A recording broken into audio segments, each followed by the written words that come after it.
This person, however, is an Irish guy who has ended up in Norway, and in some strange way that sort of dials down on the scariness for me. So he works at Microsoft, helping their customers to get the most out of their technology. He's also an avid cook, I've read. And speaking of seasoning, he's also a seasoned international speaker on conferences. So please welcome Niall Merrigan. Thank you. Morning, everyone. How are we all doing? Much better than a Norwegian audience, because they would go, yes. See how to ingrace yourself into the audience. Now, I have a Microsoft thing, so I'm hoping to God this works, because really after Keisha's introduction, I'd have a lot to live up to. It has been about 5 years since I've been back on stage, so it is really nice to be back. I'll probably put up my first slide, and hopefully this will work. There we go, yay, woo! It did work, thank God. Microsoft will still pay my salary. It's been a while. I took a 5-year break, mainly because of the fact that I was really looking forward to seeing my family, COVID, and I got a new job. And it is with great thanks to be back in Malmö. I've been speaking. I spoke here a couple of times before at Uradev, and it's nice to be back here in a new spot and get kind of reacquainted with everyone. Now, I'm going to be talking today about optimistic security. I sat through Keisha's keynote, and I literally went, crap, I'm going to have to rewrite my talk. Because she talked about bias a lot, and I went, that is a keyword in my talk, I am a bit screwed. So I'm hoping you're all learned a lot about bias, and I'm going to change your view on it a little bit, and hopefully get you into a different view. I wrote this talk very optimistically, and I thought originally about why optimism is bad in security. And the more I learned, and the more I went down the kind of rabbit hole of psychology and cognitive dissonance and heuristics and other different psychological terms, the more I realized I was out of my depth. And the more I tried to swim. And I learned that I will tell you more about why we make bad decisions in programming and in security today. And by way of introduction, my name is Niall. I am a strategic ATS at Microsoft. And an ATS is an account technology strategist. So I'm a strategic strategist at Microsoft. And that highlights that Microsoft is still not good at naming things.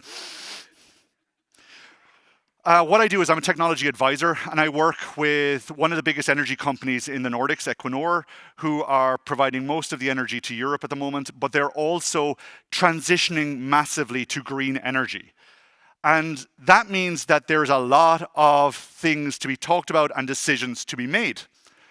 And we have a lot of information that we need to process on a daily basis. We have if you think about all the tactile and you think about the different inputs we receive, the amount of information, Keisha talked about how Clear AI was going to kind of bring down news and information to you to be able to consume better. We have to work a lot to make decisions. Decisions are hard. And our brains, our supercomputers in our heads, have a caching mechanism, and they have shortcuts which they use on a regular basis, and these shortcuts are called heuristics. And we use heuristics a lot, but you probably don't know you have them, or if you do, you may not be fully aware of them. And most of these heuristics were determined by these two gentlemen, and that is Amos Tversky and Daniel Kahneman. Tversky is a cognitive mathematician psychologist, I think, right? Or was, he's died since, but he's a mathematician. And Kahneman on the other side is an economist. Now, both of these gentlemen worked out kind of how heuristics and biases affect us, because for the economist, why we make decisions, how we buy stuff, and for the mathematician, can I mathematically model how the human makes a decision? We have all these cool different heuristics in our heads. We have one that's known as a fast frugal tree. And you were going, I've never used a fast frugal tree, Niall. I don't even know what a upside down tree looks like. You do now. A fast frugal tree is for the programmers in the audience, is an advanced if, else, if. If something happens, do this, else, if, do something. And you keep traversing your way down through the tree to work out what to do. If we think about the idea of The TV remote doesn't work. What's the first thing you check? Batteries, yeah. Everyone went, first thing, battery. And was it a very hard thing to work out? No, you all went, first thing, battery. What if the batteries don't work?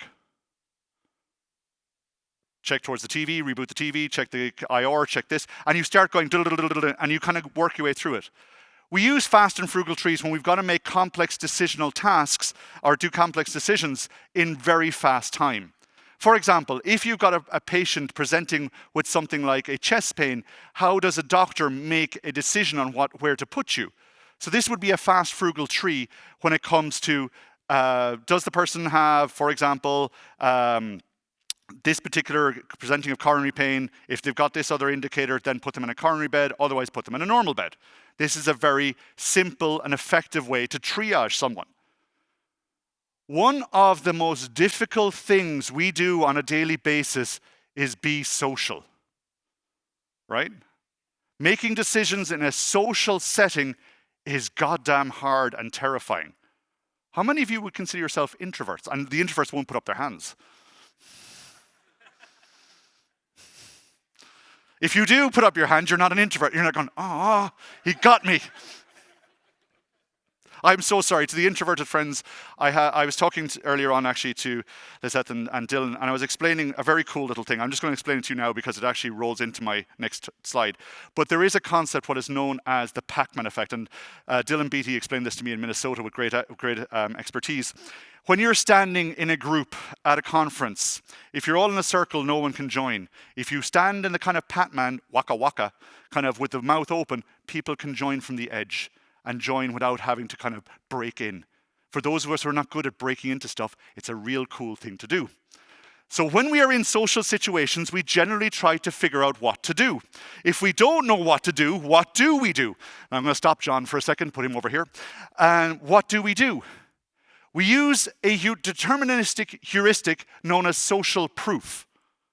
Social proof is where you look at what other people are doing in the room or in the area you're in, and you follow that. Right? It is really funny if you watch how it works. I walked from the Malmö Central Station to here yesterday, and I was really worried or weirded out a bit because I observed stuff. And I was like, why is the right-hand large piece of the footpath not being used? Because everyone's walking on the left. And I was wondering, maybe just Swedish people are they just like being on the left of stuff. And I was like, why is that? And then all of a sudden, bing, bing, zoom, this person on a bike went past, and I was like, that's why. It just struck me as like, there's a really cool example of it. Social proof is like when you go online, you want to buy a TV. You read all the reviews. The person that you trust, you buy from. Or if someone you know has a really cool piece of tech that you go, I could probably use that. And they say, it's epic. You go, yeah, that'll do for me. You want to see a really cool example of social proof. This is an event where you can see the people are he's trying to get the attention of the players, right?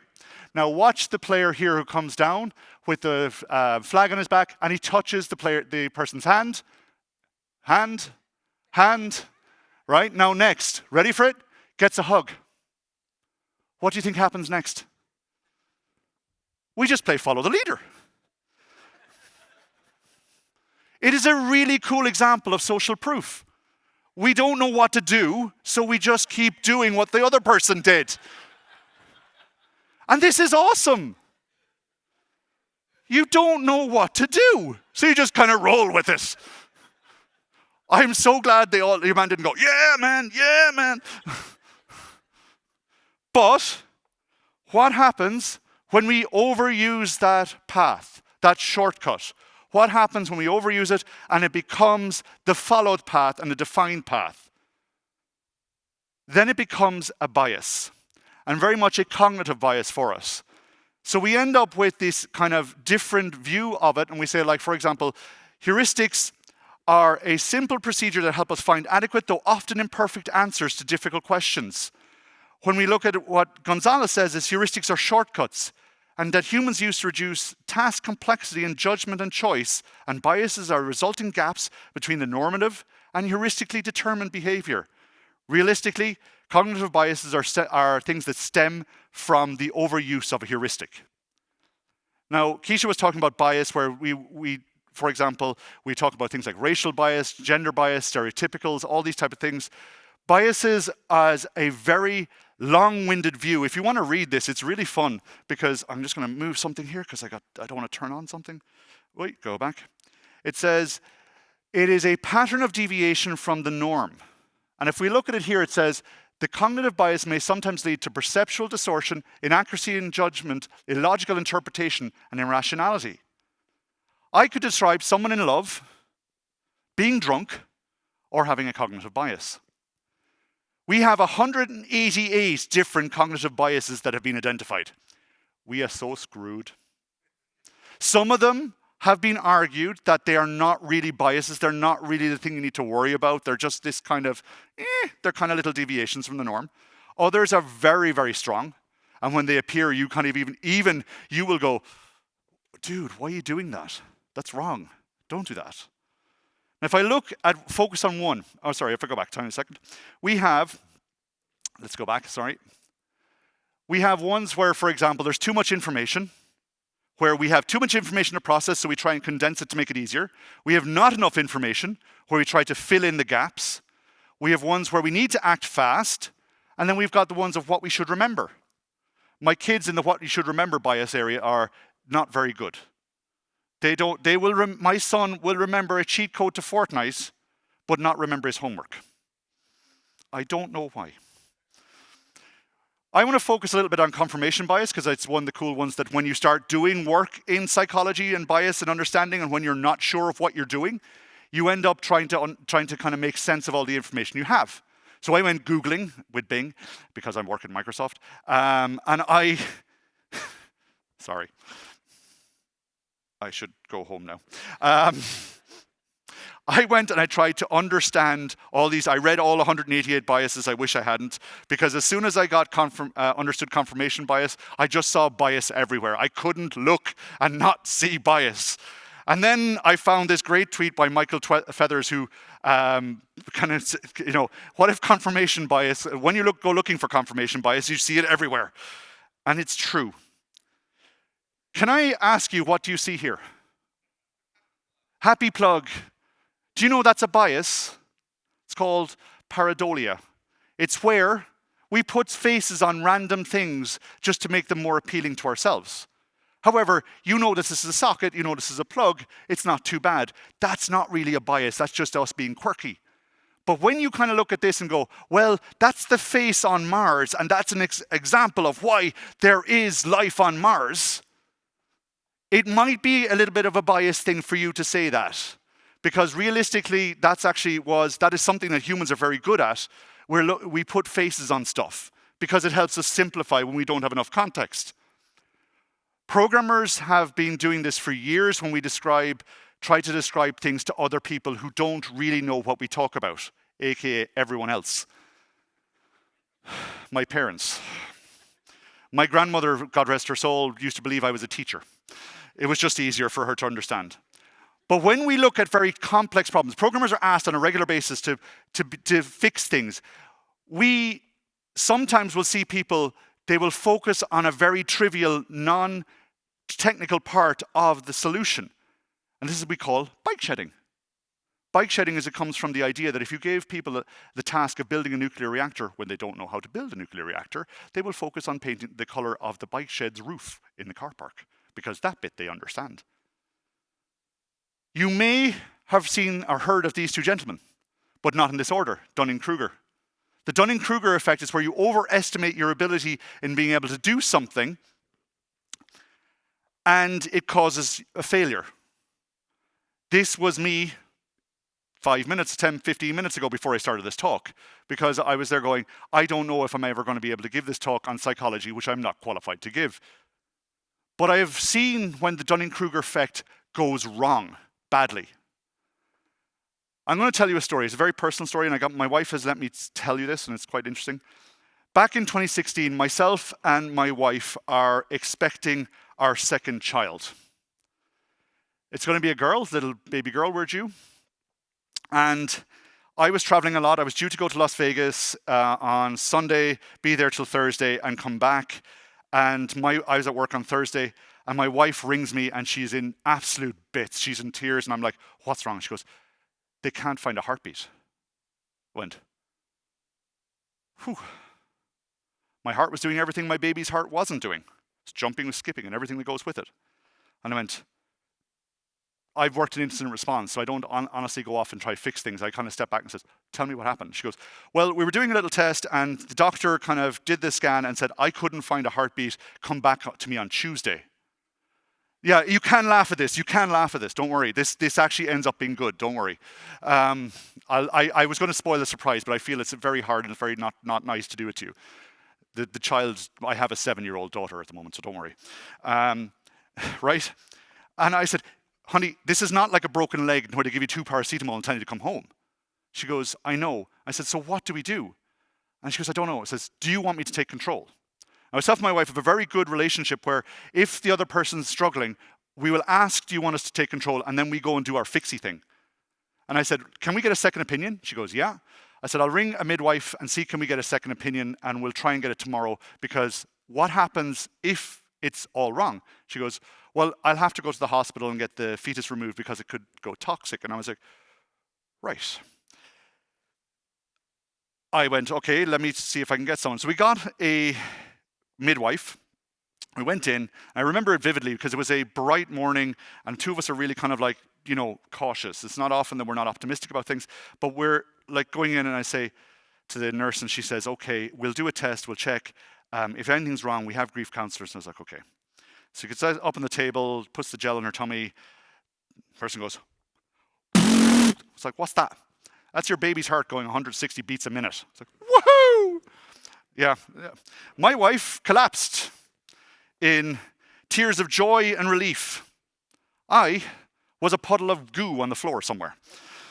I will not be kind of say, no, I was stoic and happy. No, I was that. My joy quickly turned to anger because I went, what the bejesus did that particular doctor? So, and my wife went, I got control now. I went, oh boy, he did. Because I have a temper when it gets going.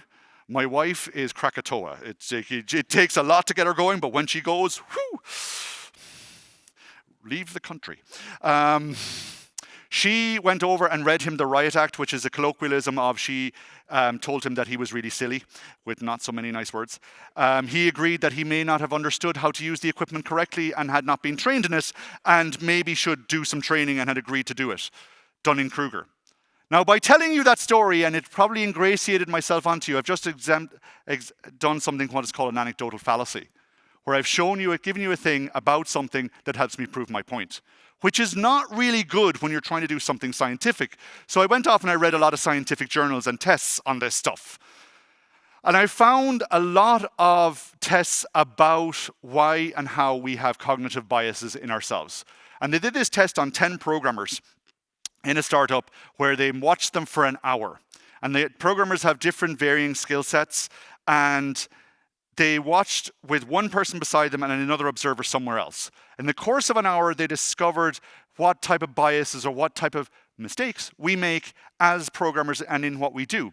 And for example, here, we have the programmer 1 used hash maps in a data API query where another type would be used because they were using what is called a preconception category. It refers to the tendency to select actions based on preconceived mental models at the task at hand.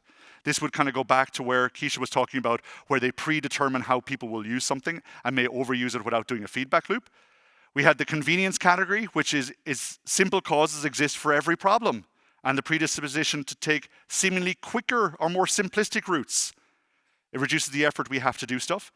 And then there's the optimism one, which is where we kind of look at things and say, well, we are hoping it'll work and we're not sure.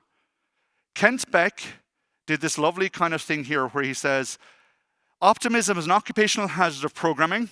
Feedback is the treatment. This highlights the delicate balance that programmers must maintain between our inherent optimism and the reality of software development.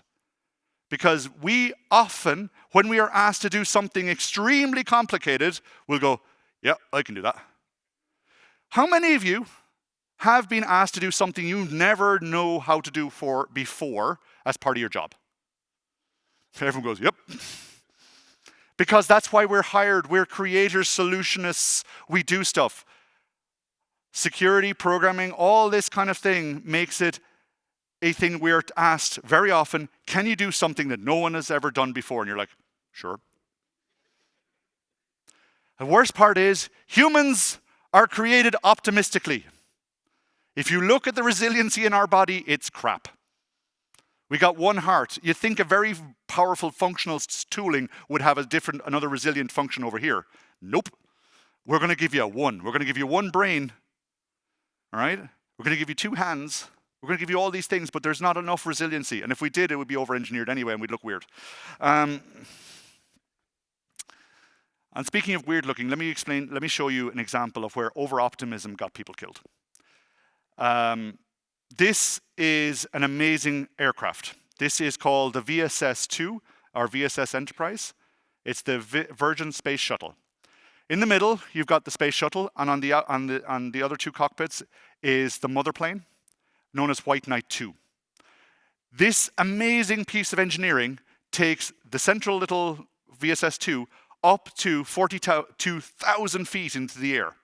That is 14 kilometers above sea level, where it drops from the mothercraft, ignites a nylon burning engine. In other words, it burns tights, strumpebuksa, Pippi, Longstong, sorry.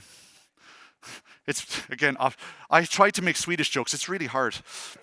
Because, you see, if I'm as a person who lives in Norway, it's like shooting fish in a barrel. Sorry. Actually, for the people who are foreign here, the one thing I did learn, I thought the Swedish chef was really funny and culturally inappropriate. But the fact is that the Swedish people think he sounds Norwegian makes me laugh twice as hard. Birdie, birdie, birdie, birdie. He goes in the schwimpy. Anyway, so sorry, a little deviation from the norm there. Sometimes the thoughts do break in and they win. So this particular aircraft is really cool. It burns a nylon burning engine, which then accelerates it at supersonic speeds into the upper atmosphere. It goes into low orbit and then comes back down to Earth and lands. It's really cool. But as you notice, it's really aerodynamic, which means that to slow it down, you're going to need to do something drastic. And it has what is called a feathering technique, where it puts its 2 rear wings into a V shape to create absolutely a huge amount of drag to slow it down. Because if you remember the space shuttle coming in, it used to come in at 75 degrees, because it had to slow down hard. Which means when it is coming back to Earth, it goes into this kind of cool V shape, which is really interesting. When it took its flight, it disconnected from the mothership, accelerated, went for 3 seconds, and then disintegrated, leaving a 31-kilometer debris field all over the Mojave Desert. And they went, wow. So automatically what happens is things shut down, you have to go in to figure out what happened. So the NTSB, the National Transport and Safety Bureau, and NASA were involved because when you have an air crash in the United States, NTSB gets involved. When it involves a spacecraft, you bring NASA in as well. So the 2 companies that were 2 agencies were involved, and you normally would go looking for the black box, right? There's no black box in this system, which is okay because they have all the video telemetry. They have all the cockpit voice recordings. They can see inside the cockpit. All the telemetry from the device or from the aircraft is relayed back to a central place in the Mojave Desert. So they had all the information in real time as it happened and could even see what the pilots were doing, which is really interesting. And it's unique to this kind of situation here. And what they discovered was the feathering mechanism was designed to be unlocked between Mach 1.4 and Mach 1.8. So 1.4 times the speed of sound and 1.8. The time it takes to get between those 2 points is about 4 seconds for this aircraft. And they discovered that the co-pilot had disabled the locking mechanism at Mach 0.82. And they went, that might be the cause. So they went to the engineers and they said, lovely engineers, excuse me, what would happen if you disabled the locking mechanism at Mach 0.82?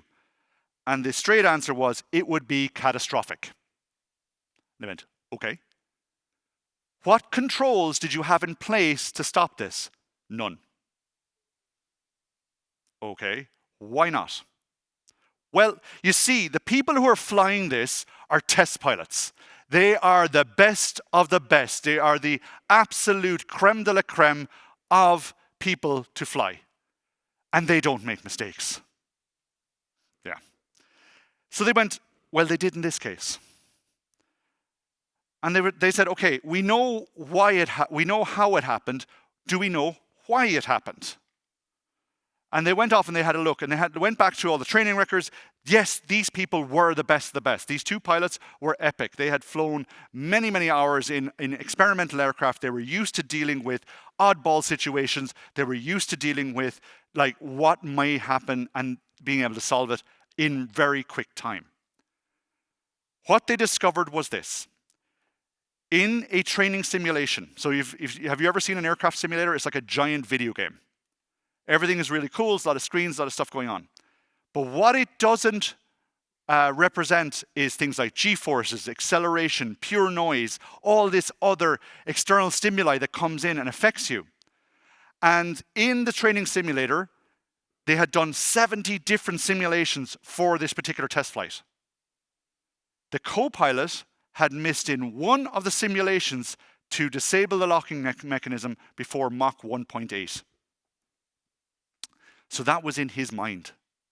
So what happened was, when this thing happened, he literally drops approximately 1 kilometer in about 3 seconds, because this thing just drops. You've got this, if you've ever been on a roller coaster, you know when your stomach hits your eyeballs and comes back down?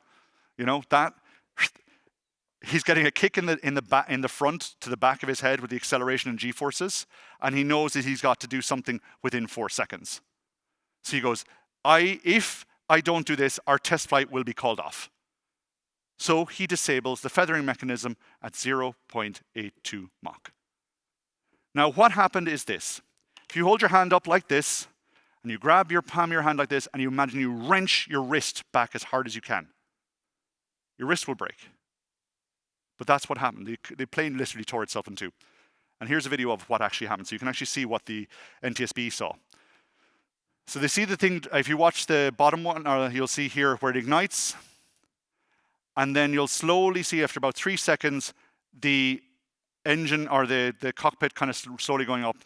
So in this case, let me go back here. I'll just show you again because there's a second video, sorry. Let's see if this works. It ended up going to split like this. So this took about 3 seconds. And it turns out it was purely optimistic of the engineers to think that the people who would be operating such an experimental aircraft would not make mistakes. We call this optimism. And in this case, it was an optimistic bias. And you're probably thinking, Niall, are you telling me not to be optimistic? I'm saying, not really. I'm telling you to balance between naive optimism and realistic optimism. Naive optimism is where it is wishful thinking and not grounded in reality.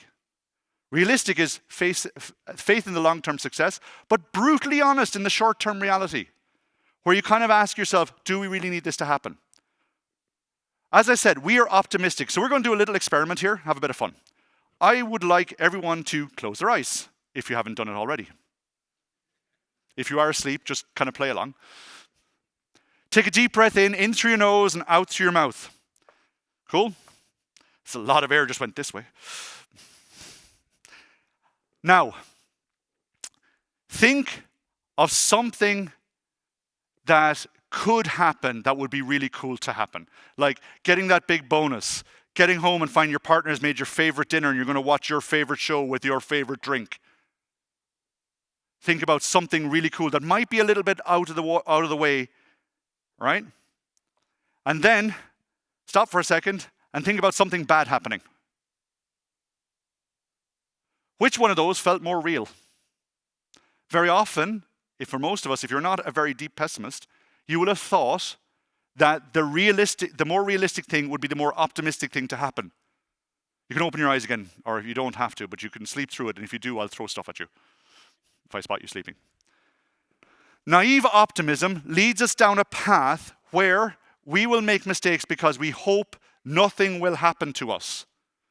If we look at old security models, we call the fortress techniques, or the kind of like castle technique, where you protected your external network, but every application inside didn't matter, because no one would get in. We know that this is not a good thing now.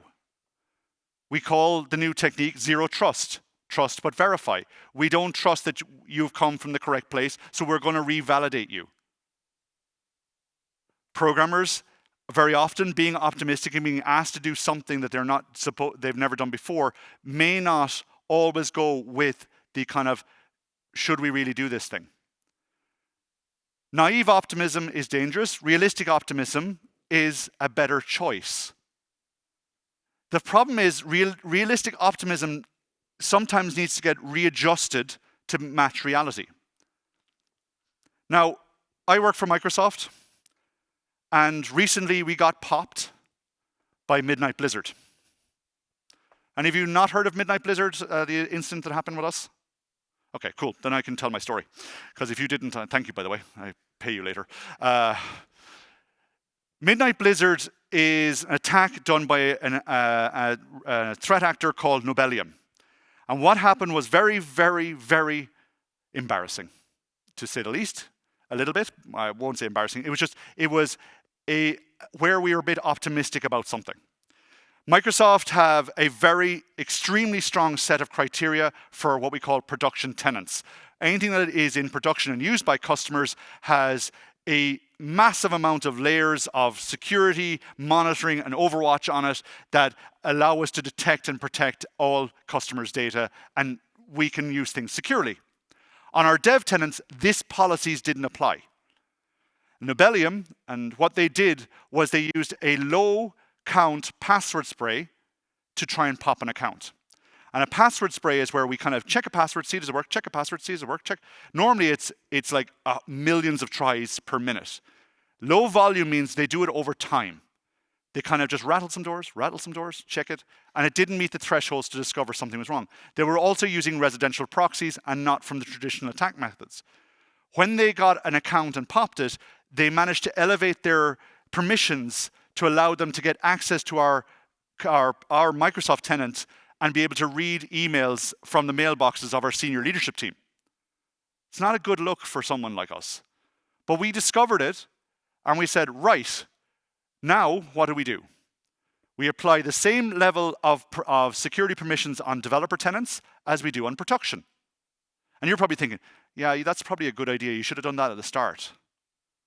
But how many of you have the same level of security permissions on your development boxes as you have in production? 2 people. You're awesome. Anyone else? Do you work in security, guys? Yeah. How many fingers have you lost because of it? They're like, I have stories. Drama. So to the security guys, just because you're here. My mother once asked me would I send my credit card by email to her? I said, only if you send me yours first. Bing! Shit! I haven't done a good job as a son. Now, the thing what happened there was we were not realistic in our view that someone wouldn't go after our dev tenants. We know they would, but we weren't realistic in probably our view that someone would do something that would give permissions above that. So we have now changed our stance. This is published in a full blog post, so you can read exactly what we did, how we've discovered it, what our changes were, and our recommendations. So we learned from this. The question is, how do we fix it in everyone that's around here? So yes, I had to put an IKEA thing in, or IKEA, you know. How do we fix something that is inherently in our natural and biological and psychological design? We need to practice because it is ultimately very hard at the start, but the more you practice, the better it gets. Now, Keisha took away one of my great points today, which is feedback. So I'm going to reiterate it for her and say feedback is essential. External feedback and looking in is an essential part of this process. We have various feedback techniques we use in development and in security right now. Number 1, pair programming. Sit with someone just because you're not too sure what to do, you want to do something. We call mentoring as well. We might also use something like the rubber duck and explain to the duck what's going on and ask the duck what the duck, because I use iOS. Some of you will have got that joke. Ducking. The duck, when you explain something, you kind of realize, I shouldn't have done that. Because we talk it out loud, we might diagram it, we might do something. Well, we may have to ask the question, should we do this because we can at all? Or should we buy it? I know it sounds really hard and really annoying, but sometimes you will hear people go, I can build that, and I don't trust what other people have built, so I'm going to build my own. How many of you have ever written your own crypto? Yep, we've been there. Don't write your own crypto. Please. I've been saying this for years and I hear people, we wrote our own crypto. How many of you wrote your own object relational mapper, own something, and you go, we could have bought that. A really cool story for me was that I learned this a very easy way from a very good project manager, and I rarely use those two words together, good project manager. But what he said was this. He said, I was working in SharePoint, I know, and I needed to create PDFs from Word docs. And this is before it was built-in functionality, and there was a particular set of kit that would do it, and it cost $5,000 for a server license. Now, I'm 27, living in Norway, and I go, $5,000 is a lot of money. And he goes, so the project manager says, Niall, how long do you think that'll take you? I said, I could probably do it in about 6 weeks. He goes, Niall, we charge you out at 1,000 kroner an hour. Right, 16. Take off the shoes. That's a lot of money. He goes, it's 50,000 NOK if we buy the server license. And I said, yeah, but it's 50,000 NOK. He goes, dude, seriously, do you want to spend the next 8 to 12 months supporting this? Nope. Then buy the bloody license. And I was like, okay, cool. Sometimes we may have to ask ourselves that question. Do we need to actually build this, or should we actually do a little bit of searching and buy it? Do that external view. But what about a code we write? How do we get feedback on that? Pull requests. We do this. It's already in. We already do this. Pull requests work. Sometimes.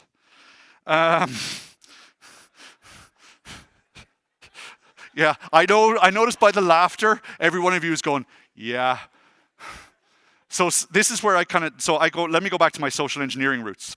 If you want to do something really mean, you put in a large pull request late on a Friday evening, and they'll go, fine, submit, going home. All right? If you want to get your pull request put through, put in a large one. All right? But pull requests are an essential feedback tool we can use to gain and check, is someone actually doing something wrong? Are they being too optimistic? Have they checked for stuff? But the problem is that we'll always say, well, I don't have the experience to do this, and in a security manner, do I really know what I'm doing? And we can use, for example, threat modeling. Threat modeling is a really cool thing once you get into it in your development processes, as part of your PRs, as part of your design, whatever. It allows you to be a little bit cynical and say, how would someone attack our things on a regular basis, and how can we defend against it? And threat models can evolve. And you're going, but Niall, I don't know how to write threat models. And I'm like, you don't have to. There are tools out there, such as AVSS, and they go from level 1, which is, we kind of cover most of the basics, up to level 3, which is, you better be a security surgeon to get this right. AVS 3 is for high-tech, really bizarre stuff. It is very difficult, don't get me wrong, it is well worth it, but it may not be worth the amount of effort to put in to get it to happen. And you'll be like, but how? I want the best. I am a person that wants the best all the time. How do I determine what I need to happen? How do I determine where to put my effort? And we have a thing for that too. We call it a risk matrix. It's a project management tool. But it is very handy for helping people visualize and get feedback on whether or not something needs to be done. Some of you will have used like Scrum, Agile, or other different, or even Waterfall, Scrumafall, I don't know. Any of you been through a Scrumafall model where you practice Waterfall with Scrum? Or Scrum. last project I was in did that, and it just made my head explode. But where was I this? This is a real good way where, like, for example, if you want to do a priority, if you have something that is going to be really going to happen every single time and it's going to have a medium impact, you should probably focus your efforts there than hoping for, like, let's focus on this really rare edge case and focus only on that. So I talked to a company on cybersecurity resilience and cloud resilience. And they asked me, says, Niall, what would happen if Amsterdam was nuked? And I went, what do you mean? He says, would our email still work if Amsterdam was completely nuked? And I turned around to him and I said, pure deadpan, I says, if Amsterdam is nuked, I'm hiding under the bed with my kids. And he goes, huh? I said, if nuclear war breaks out in Europe, I don't care if I don't get my email. I'm just wondering if, the zombies are coming or not. And he's like, okay, should we refocus that and retarget it? I said, yes, we should. I said, what would happen if Amsterdam went offline? I said, your data would automatically ship over to Dublin or one of our other alternative regions, and most realistically, you'd have to do something. And we started going down a rabbit hole of, like, technical solutions. And I said to him, I says, mate, you can't solve this with technology. You might actually have to just fly some people to Dublin and work from there. And he goes, we hadn't considered that. And I says, I know, not everything can be solved with tech. Sometimes you actually do need to step a little bit outside the business and work out.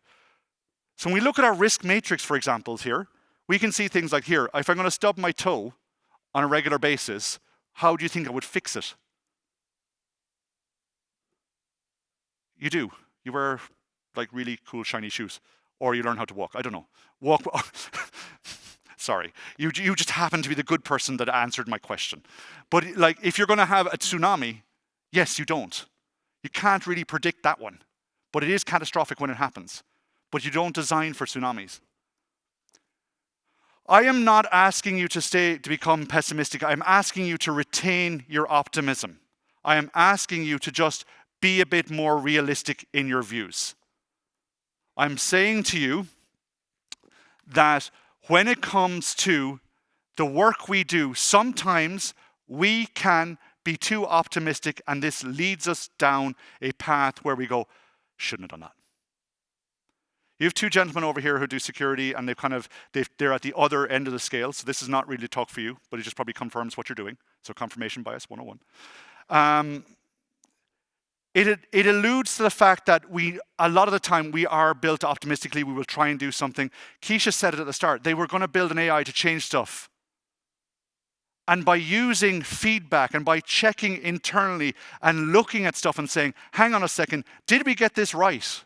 Should we really be doing this? How do we actually verify, are we being secure? How do we verify if our development process could do a little bit of a tune-up? So I'm asking you to walk away today, look inside yourself and your process and say, do we need better feedback? Do we need to ask ourselves, are we doing this right? And if the answer is, we've always done it this way, it may not be correct. Because very often you will hear that a lot. And believe it or not, that is actually I think, what's it called? Schwemmenheis effect, which is a really cool other thing where people will say, we shouldn't do this because we've always done it this way. And that particular effect, and I'll leave it with you on this, that particular effect was named for when they discovered in the hospital that washing your hands didn't transfer germs to people. It's eliminated germs. Do you know why the backlash was from it? Because most doctors were men and they were gentlemen, and a gentleman's hands are always clean. How dare you infer that our hands are not clean? Now, if I ask you and you see a surgeon that comes in off the street, cigarette in hand, right, lads, wristwatch, you're thinking it's Dr. Nick. You wouldn't let a doctor not come in without washing their hands, attack you, would you? Or perform surgery on you, I don't know what you're going to call it these days. But you wouldn't do it. We see this a lot with other kind of things like that where people will say, the common knowledge defies, you shouldn't do this. So maybe take that chance, maybe go inside and actually do the feedback loop, look at the way your PRs are done and say, maybe should we do this better? Check your pair programming, use risk matrices, use threat analysis, but invariably talk to each other, get the feedback in, and remain optimistic, but temper it back to be more realistic. Ladies and gentlemen, thank you very much.